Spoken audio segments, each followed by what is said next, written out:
Baik, Assalamualaikum warahmatullahi wabarakatuh. Perkenalkan, nama saya Aditya Rifandi dari kelas 12-3. Jadi di sini saya akan membacakan buku dari pelajaran sosiologi tentang bab 3 mengenai ketimpangan sosial sebagai dampak dari globalisasi.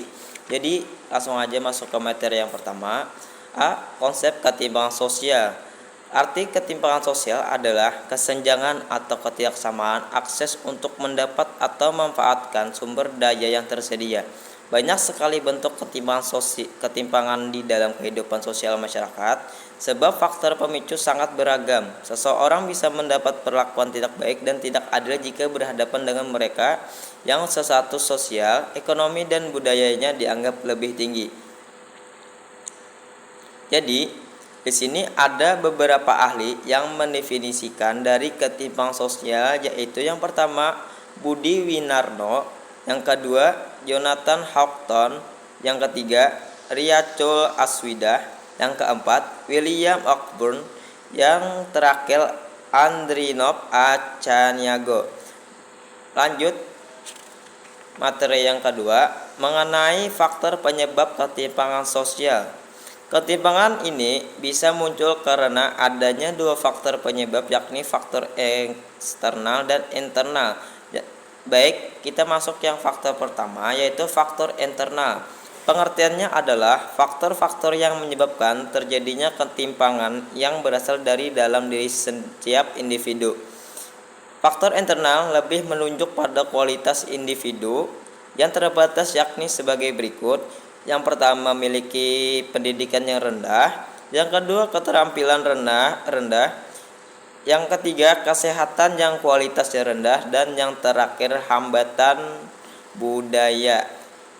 Lanjut faktor eksternal. Faktor eksternal adalah faktor penyebab ketimpangan yang berasal dari lingkungan luar dan di luar kemampuan seseorang untuk mencegah maupun mengatasinya. Faktor eksternal bisa dalam bentuk kebijakan suatu organisasi atau perusahaan, kebijakan dari pemerintah, dan sebagainya. Jadi, lanjut lagi. Di sini ada rangkuman dari berbagai faktor yang menyebabkan ketimpangan sosial, yaitu yang A, ketidaksiapan menerima perubahan. Faktor penyebab ketidaksiapan tersebut yaitu sebagai berikut. Yang pertama, faktor kultural, yaitu ketidaksiapan dalam menghadapi perubahan dan persaingan pada era industri digital tentu dapat membuat kesulitan dalam persaingan, bahkan bisa menyebabkan terjadinya cultural lag. Yang kedua, faktor struktural, yang apabila masyarakat mulai siap menerima perubahan, ternyata terdapat faktor lain yang masih membuat banyak di antara mereka sulit untuk berkembang, yaitu faktor struktural. Ketika masyarakat sudah mulai terbuka dan siap menerima perubahan, ternyata faktor lain yang masih membuat mereka sulit berkembang, yaitu faktor struktural. Yang B, kebijakan pembangunan yang kurang tepat. Ketimpangan sosial juga dapat disebabkan oleh kebijakan pemerintah tertentu. Kebijakan pemerintah ini atau pembangunan dapat jadi penyebab dampak negatif dari suatu kebijakan.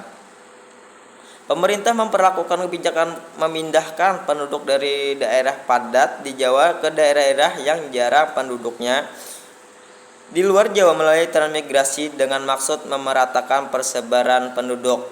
Jadi lanjut lagi yang C, tingkat pertumbuhan pembangunan yang tidak merata. Pertumbuhan pembangunan yang tidak merata dapat dilihat dari kondisi demografis perkotaan perdesaan. Kondisi demografis menunjukkan berbagai aspek, diantaranya jumlah penduduk, komposisi penduduk, dan persebaran penduduk. Yang D, institusi politik dan ekonomi yang cenderung eksklusif. Penguasa mempunyai hak untuk mengubah bangsa menjadi semakin baik untuk kepentingan bersama. Namun, segelintir orang memiliki sikap tidak transparan dan ingin diutamakan dalam segala hal. Banyak di antara mereka yang kemudian memanfaatkan kekuasaan dan wewenang untuk kepentingan mereka pribadi dan golongan.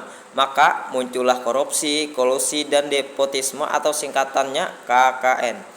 Lanjut lagi yang terakhir yaitu E, adanya bias akibat globalisasi. Globalisasi menjadi pekerjaan manusia dimudahkan karena perkembangan teknologi dan informasi. Dalam menggunakan teknologi diperlukan sumber daya manusia yang punya pengetahuan dan keterampilan tertentu untuk bisa terlihat proses produksinya. Ketimbang keterampilan, penghasilan, dan kesejahteraan dari tenaga terampil dan tidak terampil, dari tenaga profesional dan tidak profesional, akan tampak nyata di era globalisasi saat ini.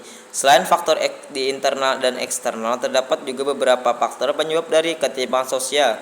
Yang pertama, faktor perbedaan sumber daya alam. Sumber daya alam dapat merupakan faktor penyebab terjadinya ketimpangan sosial. Hal ini disebabkan oleh ketimpangan sosial yang berhubungan erat dengan ketimpangan ekonomi. Ketimpangan sosial juga dapat terjadi karena kebijakan dalam pengolahan sumber daya alam melalui konversi sumber daya alam menjadi sumber daya modal berupa uang.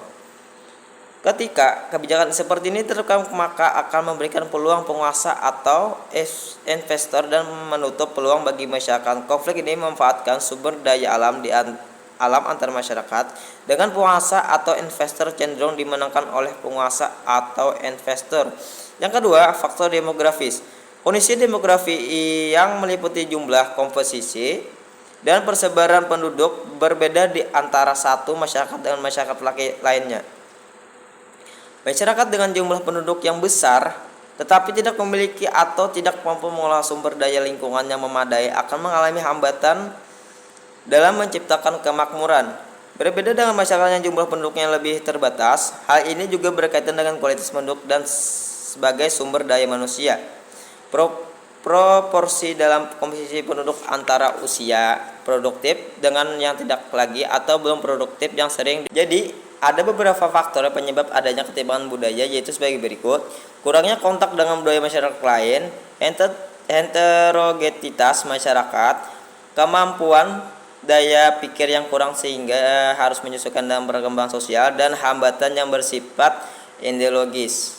Nah, sini contoh ketimpangan budaya dialami oleh masyarakat kota dan masyarakat desa, yaitu penguasa teknologi informasi dan perbedaan tata nilai.